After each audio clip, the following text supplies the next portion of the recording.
Hi students, good morning all of you. Welcome to the today's class. Students, in this class we have to discussing about the natural resource.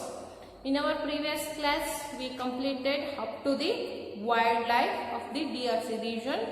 So in this session discussing topic is natural resource. Natural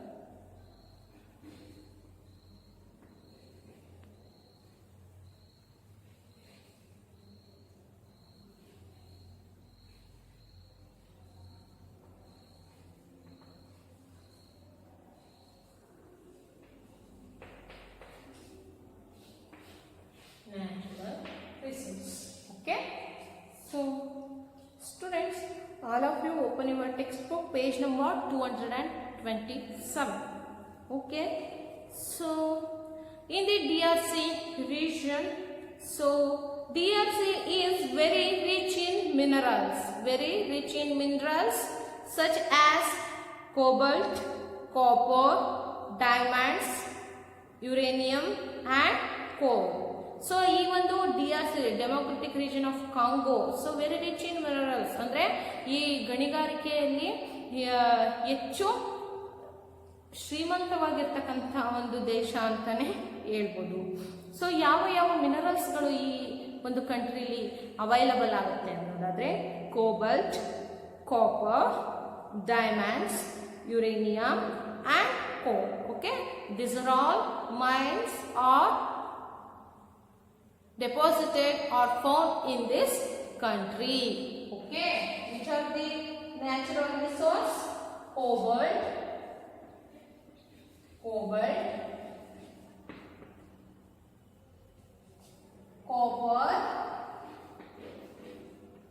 copper,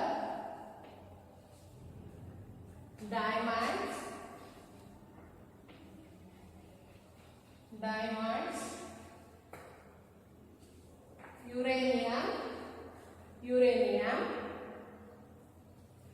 uranium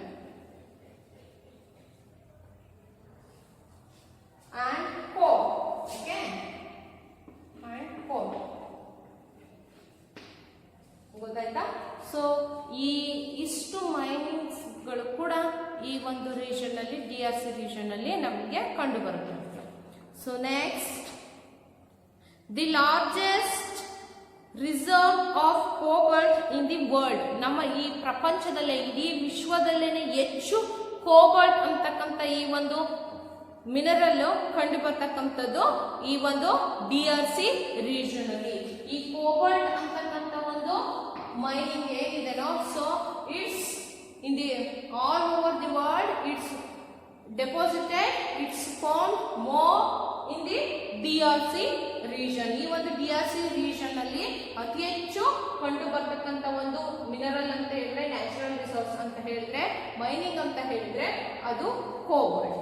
okay, next, most of the minerals are exported.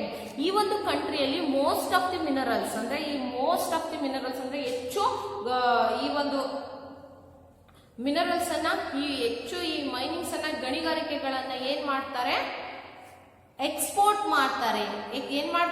Export ಮಾಡ್ತಾರೆ. ಈ ಒಂದು minerals ಗಳನ್ನ, ಖನಿಜಗಳನ್ನ export ಮಾಡ್ತಾರೆ, ಬೇರೆ ದೇಶಗಳಿಗೆ ಮಾರ್ತಾರೆ. So the money earned from exports is being used in the development schemes and for providing facilities to the people. ಈ ರೀತಿಯಾದಂತಹ ಮಿನರಲ್ಸ್ ಅನ್ನ, ನ್ಯಾಚುರಲ್ ರಿಸೋರ್ಸ್ ಅನ್ನ ಮೈನಿಂಗ್ ಮಾಡಿಬಿಟ್ಟು ಬೇರೆ ಕಂಟ್ರಿಗಳಿಗೆ ಎಕ್ಸ್ಪೋರ್ಟ್ ಮಾಡಿಬಿಟ್ಟು ಮನಿಯನ್ನ ಅರ್ನ್ ಮಾಡ್ತಾರೆ, ಅಂದ್ರೆ ಹಣವನ್ನ ಸಂಪಾದನೆ ಮಾಡ್ತಾರೆ. ಈ ನೋಡಿ, ನಮ್ಮ ದೇಶದಲ್ಲಿ ಇರ್ತಕ್ಕಂಥ ನ್ಯಾಚುರಲ್ ರಿಸೋರ್ಸ್ ಅನ್ನ ನಾವು ಕೂಡ ಬೇರೆ ಕಂಟ್ರಿಗೆ ನಾವು ಎಕ್ಸ್ಪೋರ್ಟ್ ಮಾಡೋದ್ರಿಂದ ಏನಾಗುತ್ತೆ, ರಫ್ತು ಮಾಡೋದ್ರಿಂದ ಏನಾಗುತ್ತೆ, ನಾವು ಅತಿ ಹೆಚ್ಚು ಬೆಲೆಯನ್ನ ಪಡಿತೀವಿ, ಅತಿ ಹೆಚ್ಚು ಹಣವನ್ನ ಸಂಪಾದಿಸಬಹುದು. ಗೊತ್ತಾಯ್ತಲ್ವಾ?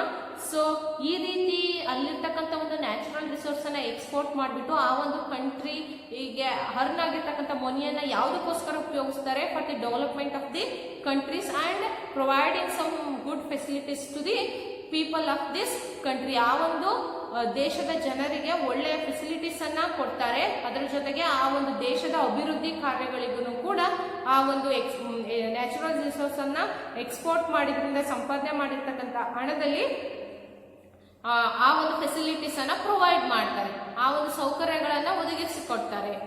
So next, recently a number of dams have also been built to produce electricity. ಈ ರೀಸೆಂಟ್ ಆಗಿ ಆ ಒಂದು ಕಂಟ್ರಿಗಳಲ್ಲಿ ರೀಸೆಂಟ್ ಆಗಿ ಏನ್ ಮಾಡಿದ್ದಾರೆ, ಒಳ್ಳೊಳ್ಳೆ ಡ್ಯಾಮ್ಗಳನ್ನ, ಅತಿ ಹೆಚ್ಚು ಡ್ಯಾಮ್ಗಳನ್ನ ಬಿಲ್ಡ್ ಮಾಡಿದ್ದಾರೆ. ಯಾವುದಕ್ಕೋಸ್ಕರ? For the purpose of produce electricity. ಈ ವಿದ್ಯುತ್ ಉತ್ಪಾದನೆ ಮಾಡೋದಕ್ಕೋಸ್ಕರ ಅತಿ ಹೆಚ್ಚು ಡ್ಯಾಮ್ಗಳನ್ನ, ಈ ನದಿಗಳಿಗೆ ಡ್ಯಾಮ್ಗಳನ್ನ ಅಡ್ಡಲಾಗಿ ಕಟ್ಟಿದ್ದಾರೆ for the producing of the electricity. ಯಾವುದರಿಂದ? ಸೊ ಈ ನ್ಯಾಚುರಲ್ ರಿಸೋರ್ಸ್ ಅನ್ನ ಎಕ್ಸ್ಪೋರ್ಟ್ ಮಾಡಿದ್ರಿಂದ ಬಂದಿರತಕ್ಕಂಥ ಹಣದಿಂದ ಈ ರೀತಿಯಾದಂತಹ ಒಂದು ಒಳ್ಳೆಯ ಡೆವಲಪ್ಮೆಂಟ್ಸ್, ಒಳ್ಳೆಯ ಫೆಸಿಲಿಟೀಸ್ ಗಳನ್ನ ಆ ಒಂದು ಕಂಟ್ರಿಯಲ್ಲಿ ಮಾಡ್ತಿದ್ದಾರೆ. So next, occupation of this DRC region. Okay, occupation.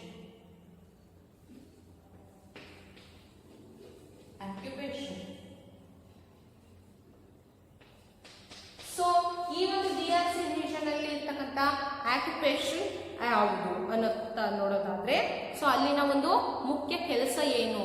Which is the important occupation or the staple occupation in the DRC region ಅಂತ ನೋಡೋದಾದ್ರೆ, agriculture and mining are the occupations of most of the people here.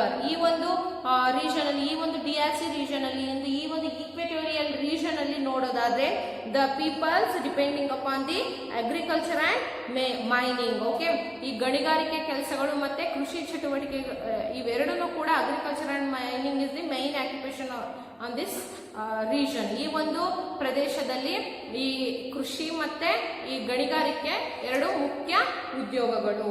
So the main food crops grown R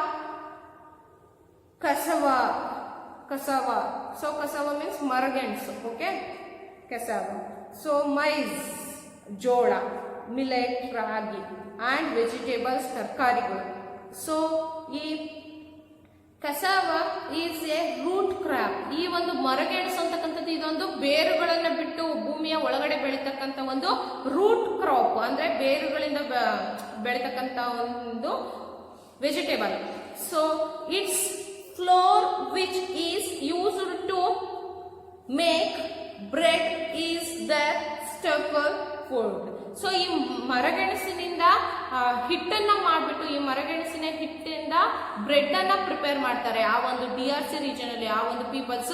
this is the staple food in this region. ಮರಗೆಣಸಿನಿಂದ ಮಾಡಿರ್ತಕ್ಕಂಥ ಒಂದು bread ಏನಿದೆನೋ, so ಇದು ಆ ಒಂದು region ನ ಒಂದು ಪ್ರಮುಖ ಆಹಾರ. ಸೊ ಇಲ್ಲಿ ಈ ಕಸವ ಅಂತ ಹೇಳ್ತೀವಲ್ವಾ, ಸೊ ಈ ಒಂದು ರೂಟ್ ವೆಜಿಟೇಬಲ್ ಏನಿದೆನೋ, ಈ ಒಂದು ರೂಟ್ ಕ್ರಾಪ್ ಏನಿದೆನೋ, this is the main crop and this is the main food in this region. So coffee, cocoa, rubber and cotton are also grown and most of these items are exported. ನೋಡಿ, ಈ ಒಂದು region ಅಲ್ಲಿ coffee ಗೊತ್ತಿದೆ ಅಲ್ಲ, coffee. So cocoa, rubber and cotton, ಈ rubber, ಹತ್ತಿ, cocoa so are also grown, ಇವೆಲ್ಲವನ್ನು ಕೂಡ ಈ ಒಂದು ರೀಜನ್ ಅಲ್ಲಿ ಬೆಳೀತಾರೆ. ಅದೇ ರೀತಿ and most of these items are exported. So ಅದೇ ರೀತಿ ಆ ಒಂದು ಥಿಂಗ್ಸ್ ಹೇಳಿದ್ವಲ್ಲ, ಈ ಒಂದು ಕ್ರಾಪ್ಸ್ ಗಳನ್ನ ಆ ಒಂದು DRC ರೀಜನ್ ಅಲ್ಲಿ ಬೆಳೆದ್ಬಿಟ್ಟು ಅವುಗಳನ್ನು ಕೂಡ ಬೇರೆ ದೇಶಗಳಿಗೆ ಎಕ್ಸ್ಪೋರ್ಟ್ ಮಾರ್ತಾರೆ. So next, transport of the DRC region. Okay,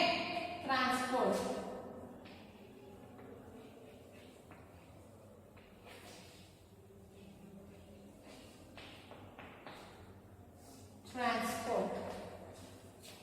Okay, so transport. Children's,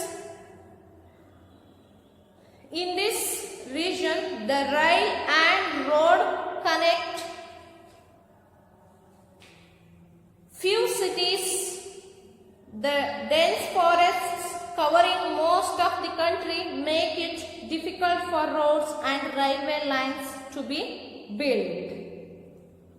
So rail and road connect few cities. ನೋಡಿ ಈ ಒಂದು ರೈಲು ಅಂತ ಈ ರೈಲು ಮತ್ತೆ ಈ ರಸ್ತೆ ಮತ್ತು ರೈಲ್ ಹೋಗ್ತಕ್ಕಂಥ ಒಂದು transportation facilities it's connect to few cities.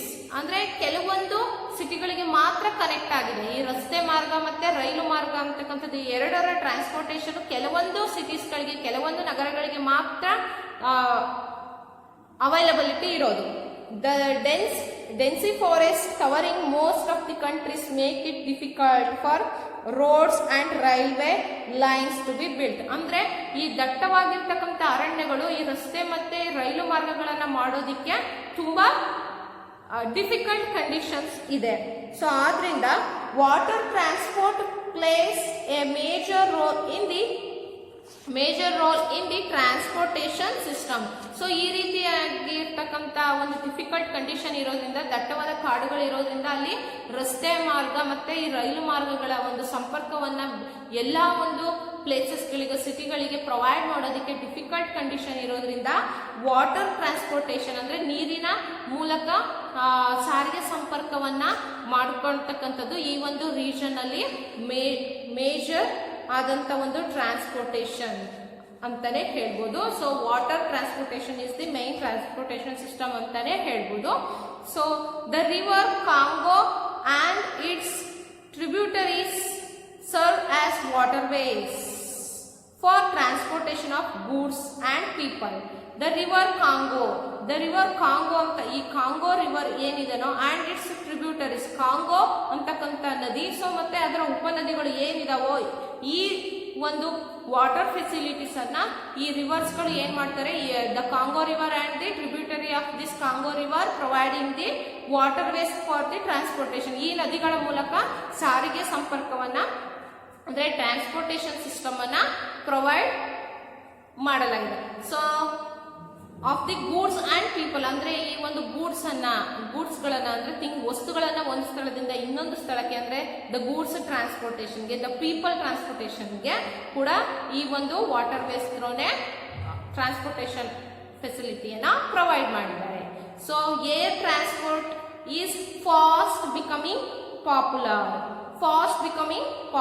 Air transportation ಅಂದ್ರೆ ಈ ಏರ್ವೇಸ್ ಅಂದ್ರೆ ಈ ವಾಯು ಮಾರ್ಗ ಅಂತ ಹೇಳ್ತೀವಲ್ವಾ. ಸೊ ಏರೋಪ್ಲೇನ್ಸ್ ಈ ಫ್ಲೈಟ್ಸ್ ಥ್ರೋ ಏನ್ ಮಾಡೋದು ಟ್ರಾನ್ಸ್ಪೋರ್ಟೇಷನ್ ಫೆಸಿಲಿಟೀಸ್ ಅನ್ನ ಕೊಟ್ಟಿದ್ದಾರೆ. ಸೊ ಈ ನವೇಡೇಸ್ ಈ air transport is fast becoming popular ಅಂದ್ರೆ ತುಂಬಾ ವೇಗವಾಗಿ ಟ್ರಾನ್ಸ್ಪೋರ್ಟೇಷನ್ ಅನ್ನ ಮಾಡತಕ್ಕಂಥ ಒಂದು ಪಾಪ್ಯುಲರ್ ಆಗಿರ್ತಕ್ಕಂಥ ಹೆಚ್ಚು ಜನಪ್ರಿಯತೆಯನ್ನು ಗಳಿಸಿರ್ತಕ್ಕಂಥ ಒಂದು ಟ್ರಾನ್ಸ್ಪೋರ್ಟೇಷನ್ ಫೆಸಿಲಿಟಿ ಅಂತ ಹೇಳಿದ್ರೆ ಈ ಒಂದು air transportation. Okay, so next the people in the region. People in this region means what? The people in the DRC region. Okay, people in the DRC region. So students, the DRC is a thinly populated country. ಈ DRC ಅಂತಕ್ಕಂಥದ್ದು ಈ democratic region of the Congo ಅಂತಕ್ಕಂಥ ಈ ಒಂದು equatorial region ಏನಿದೆನೋ, so it is very thinly populated country, ಅತಿ ಹೆಚ್ಚು ಕಡಿಮೆ ಜನಸಂಖ್ಯೆಯನ್ನು ಹೊಂದಿರತಕ್ಕಂಥ ಒಂದು ದೇಶ ಅಂತಾನೆ ಹೇಳ್ಬೋದು. Its people are called Congolese. ಈ ಒಂದು ದೇಶದಲ್ಲಿರ್ತಕ್ಕಂಥ ಜನರನ್ನ ಏನಂತ ಕರಿತೀವಿ? ಕಾಂಗೋಲೀಸ್ ಅಂತ ಹೇಳಿ ಕರಿತೀವಿ. So the peoples living in this region we call it as what? The people living in this region we call it as Congolese. Okay, so peoples. Okay, so ಈ ಒಂದು region ಅಲ್ಲಿ ವಾಸ ಮಾಡತಕ್ಕಂತ ಜನರನ್ನ ನಾವು ಏನಂತ ಕರಿತೀವಿ? Congolese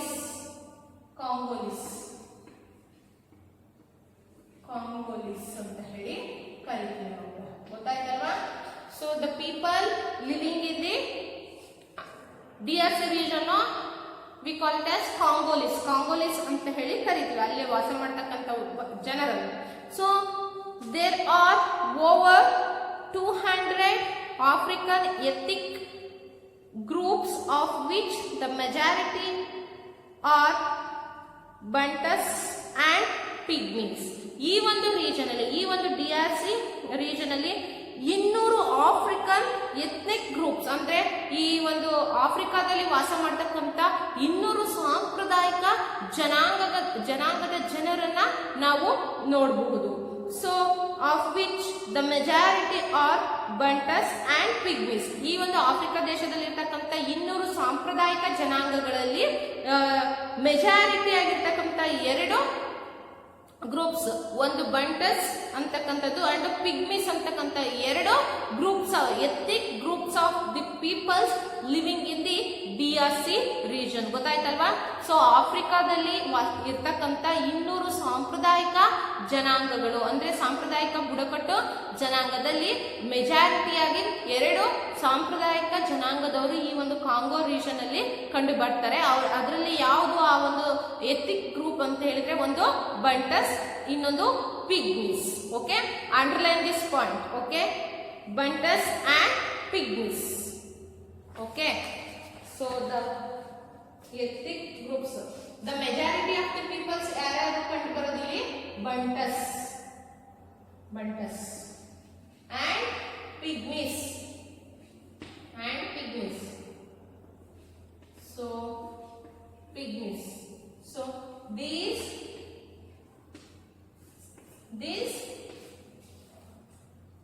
peoples are living in this DRC region. ಗೊತ್ತಾಯ್ತಲ್ವಾ? So ಈ ಬಂಟಸ್ ಅಂತಕ್ಕಂಥದ್ದು, ಪಿಗ್ಮೀಸ್ ಅಂತಕ್ಕಂಥದ್ದು, ದೀಸ್ ಆರ್ 2 ಎಥ್ನಿಕ್ ಗ್ರೂಪ್ಸ್ ಅಂತಾನೆ ಹೇಳ್ಬೋದು, ಅಂದ್ರೆ ಸಾಂಪ್ರದಾಯಿಕ ಜನಾಂಗದವರು. So next, the Bantus live mostly in villages. They are tall negroes. So the Bantus live mostly in villages. ಈ ಬಂಟಸ್ ಅಂತಕ್ಕಂಥ ಈ ಒಂದು ಎಥ್ನಿಕ್ ಗ್ರೂಪ್, ಈ ಒಂದು ಪೀಪಲ್ಸ್ ಏನಿದ್ದಾರೆ, ಈ ಒಂದು ಪೀಪಲ್ಸ್ ಅತಿ ಹೆಚ್ಚು ಈ ಒಂದು DRC ರೀಜನ್ ಅಲ್ಲಿ ಹಳ್ಳಿಗಳಲ್ಲಿ ವಾಸ ಮಾಡ್ತಕ್ಕಂಥ ಒಂದು ಜನಾಂಗ. ಹಳ್ಳಿಗಳಲ್ಲಿ ವಾಸ ಮಾಡ್ತಕ್ಕಂಥ ಜನಾಂಗ ಯಾವುದು? ಈ ಬಂಟಸ್ ಅಂತಕ್ಕಂಥದ್ದು.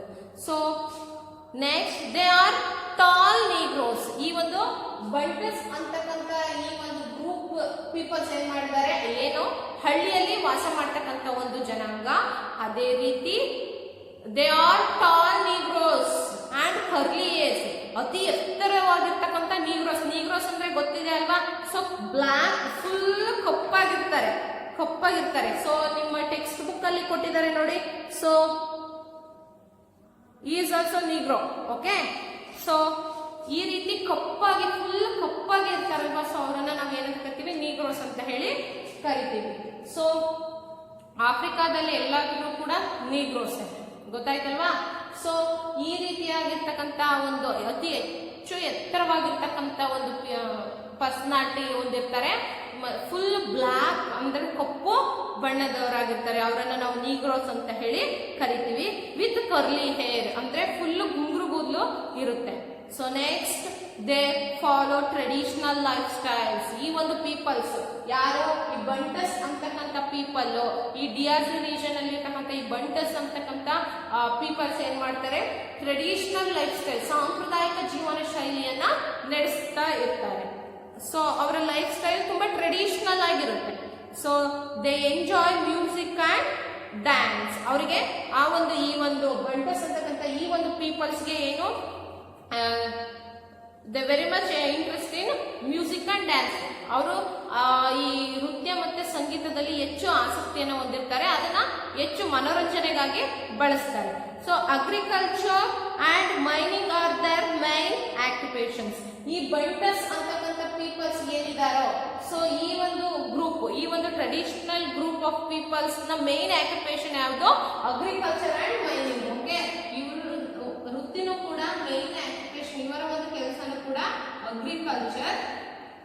Agriculture and mining.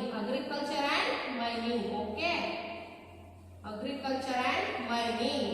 ಸೊ ಕೃಷಿ ಮತ್ತೆ ಗಣಿಗಾರಿಕೆ ಇವೆರಡೂ ಕೂಡ, ಈ 2 ಕೆಲಸಗಳಲ್ಲಿ, ಉದ್ಯೋಗದಲ್ಲಿ ನಿರತರಾಗಿರ್ತಾರೆ ಬಂಟಸ್ ಅಂತಕ್ಕಂಥ group peoples. So next, so ನಿಮಗೆ ಇದು ಕ್ಲಿಯರ್ ಆಯ್ತು ಅಂತ ನಾನು ಅನ್ಕೊಂತೀನಿ. ಸೊ ಈ ಒಂದು DRC ರೀಜನ್ ಅಲ್ಲಿ ಇರ್ತಕ್ಕಂಥ ಪೀಪಲ್ಸ್ ಯಾವ ಒಂದು ಪೀಪಲ್ಸ್ ಇದ್ದಾರೆ. ಸೊ ಆಫ್ರಿಕಾ ದೇಶದ ಖಂಡದಲ್ಲಿ ಅಂದ್ರೆ ಈ ಒಂದು ಆಫ್ರಿಕಾದಲ್ಲಿ ಕಂಡು ಬರ್ತಕ್ಕಂಥ 200 ಟ್ರೆಡಿಷನಲ್ ಅಂದ್ರೆ 200 ಸಾಂಪ್ರದಾಯಿಕ ಬುಡಕಟ್ಟು ಜನಾಂಗಗಳು ಏನಿದಾವೋ ಅದರಲ್ಲಿ ದ ಮೆಜಾರಿಟಿಯಾಗಿ ಈ ಬಂಟಸ್ ಅಂಡ್ ಪಿಗ್ಮೀಸ್ ಅಂತಕ್ಕಂಥ 2 ಜನಾಂಗದ ಜನರು ಈ ಒಂದು DRC ರೀಜನ್ ಅಲ್ಲಿ ವಾಸ ಮಾಡ್ತಿದ್ದಾರೆ.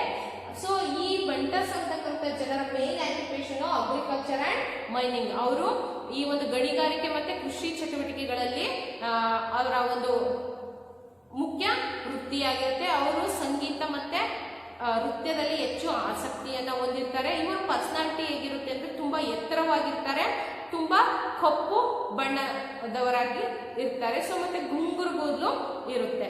ಸೊ ಇವರು ತುಂಬಾ ಟ್ರೆಡಿಷನಲ್ ಆಗಿರ್ತಕ್ಕಂಥ ಒಂದು ಲೈಫ್ ಸ್ಟೈಲ್ ಅನ್ನ ಲೀಡ್ ಮಾಡ್ತಿರ್ತಾರೆ. Next we talk about the pygmies. Okay, ಈ ಪಿಗ್ಮೀಸ್ ಅಬೌಟ್ ದಿ ಪಿಗ್ಮೀಸ್ ಅಂದ್ರೆ the pygmies the original inhabitants of the Congo region. The pygmies, the original inhabitants of the Congo region are the shortest people in the world. The shortest people in the world. ಈ ಪಿಗ್ಮೀಸ್ ಅಂತಕ್ಕಂಥವ್ರು the original inhabitants of the Congo region.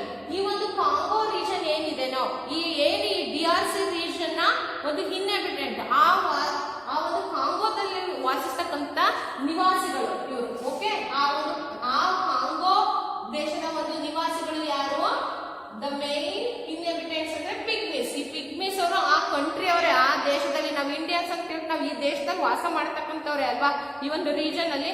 So ಅದೇ ರೀತಿ pygmies ಅಂತಕ್ಕಂಥ ಒಂದು peoples group ಏನಿದೆನೋ these are the original inhabitants of this DRC region. So next are the shortest people in the world. Okay, are the shortest people in the world. ಅತಿ ಚಿಕ್ಕದಾದಂತಹ ದೇಹ ಗಾತ್ರವನ್ನು ಹೊಂದಿರತಕ್ಕಂತ people's ಯಾರು? ಪಿಗ್ಮೀಸ್.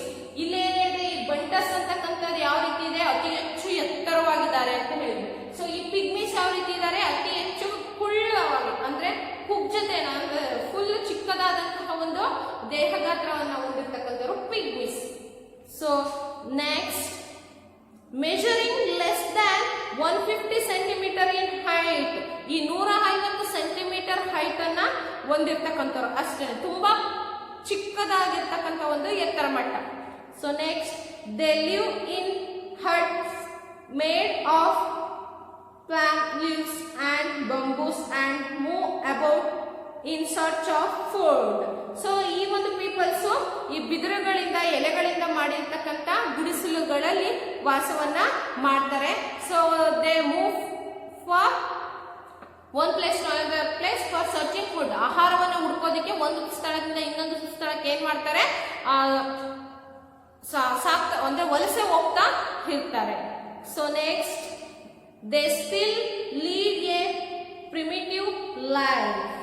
ಅಂದ್ರೆ ಇವರು ಕೂಡ ಈ ಪಿಗ್ಮೀಸ್ ಇವರು ಕೂಡ they lead the primitive life ಅಂದ್ರೆ ಪ್ರಾಚೀನ ಕಾಲದಲ್ಲಿ. ಸೊ ಪ್ರಾಚೀನ ಅಂದ್ರೆ ಏನ್ಸಿಯಂಟ್ ಟೈಮ್ ಅಲ್ಲಿ, ಹಳೇ ಕಾಲದಲ್ಲಿ, ಹಿಂದಿನ ಕಾಲದಲ್ಲಿ ಯಾವ ರೀತಿಯಾದಂತಹ ಒಂದು ಲೈಫ್ ಸ್ಟೈಲ್ ಇತ್ತಲ್ಲ, ಸೊ ಆ ರೀತಿಯಾದಂತಹ ಪ್ರಾಚೀನ ಕಾಲದ ಲೈಫ್ ಸ್ಟೈಲ್ ಅನ್ನ ಲೀಡ್ ಮಾಡ್ತಾರೆ.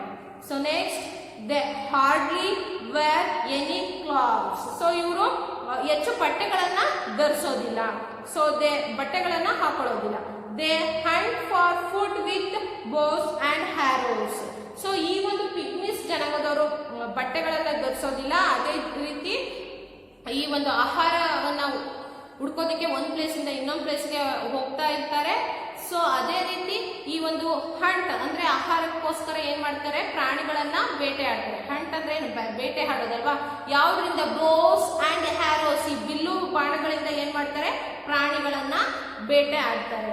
So next due to harsh climate people of this region often suffer from many dreadful diseases.